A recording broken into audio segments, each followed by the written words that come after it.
Lawrence Tam says, I keep waking up in the middle of the night and keep awoken for hours before I give up and get off my bed. Would low carb, say 50 grams, make it worse?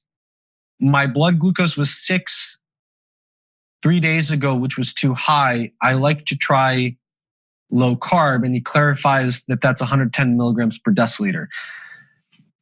I keep waking up in the middle of the night and stay awake for hours. Would low carb make it worse? Lawrence, if you are in the chat, can you just clarify whether you are already on the low carb diet of 50 grams per day? Yeah, definitely could. So look, if you're on a ketogenic diet, let's say you're not on a ketogenic diet.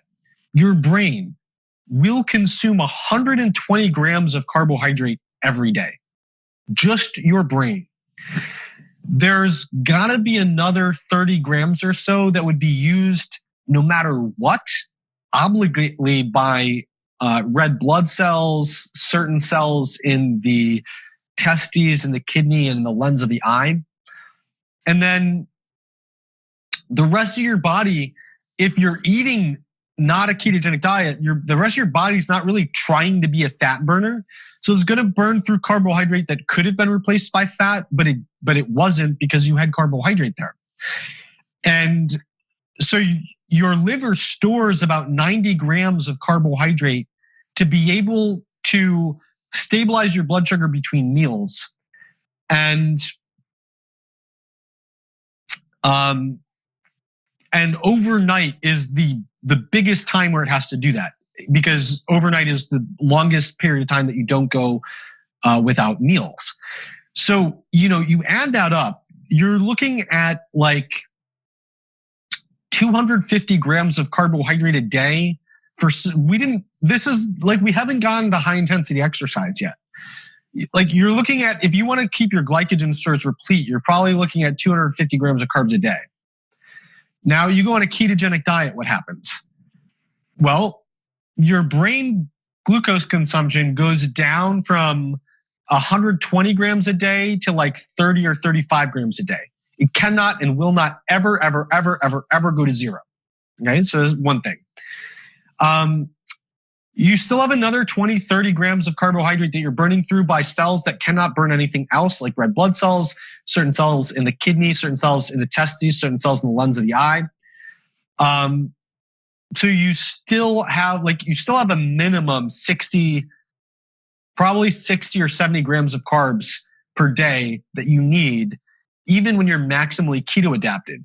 I'm not saying you need to eat those carbs. You'll make them through gluconeogenesis if you don't eat them. Okay. And so, but the rest of the body the rest of the body where the needs were flexible has mostly shifted to burning fat for fuel on a long-term ketogenic diet. So the real big problem is if you're not low carb enough to be keto, but you're way under 200, 250 grams of carbs a day. Like probably 100 grams of carbs a day is like, if it works for you, great. But if you have symptoms of low blood sugar at night, you shouldn't be spending a lot of time guessing why, because you're in this gray area where you are not keto adapted. Your brain still burns through 120 grams a day. Your liver still stores 90 grams a day. And the rest of your body still probably is preferentially burning carbs for energy instead of storing them for the most part, because the carbs are there, right? So your body's not deliberately intensively reorganizing to conserve the carbohydrate in that gray area. On 50 grams, I don't know, how keto are you? It's more interesting to me whether you've had sustained 2, 3, 4, 5 millimoles per liter ketones in your blood than how many grams of carbs you're eating.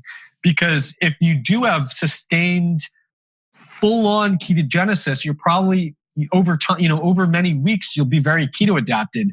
But if you don't, if you cycle between 0.5 and 1, I don't think you're going to be super keto adapted. And so I think you're probably in that gray area. Or if you're 50 grams of carbs a day and you don't have ketones, you're definitely in that gray area. So waking up in the middle of the night and staying up for hours, if you're on low carb, look at the carbs, definitely. Lawrence adds, I'm not on the ketogenic diet. Well, you might not be deliberately keto, but unless you test your ketones, we don't really know how ketogenic you are. So that's like the big issue there.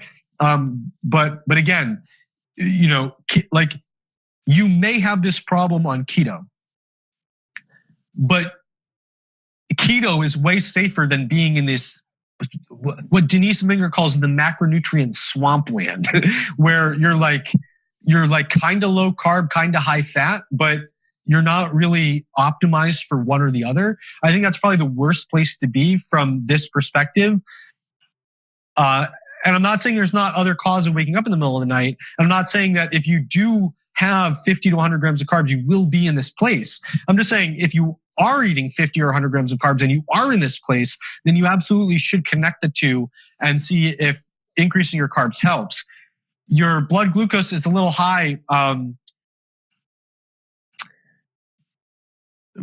Like low carb is not the best solution to high fasting glucose. There's a lot of people on low carb who have high fasting glucose. There's a ton of people who go low carb and develop high fasting glucose, right? So low carb helps you.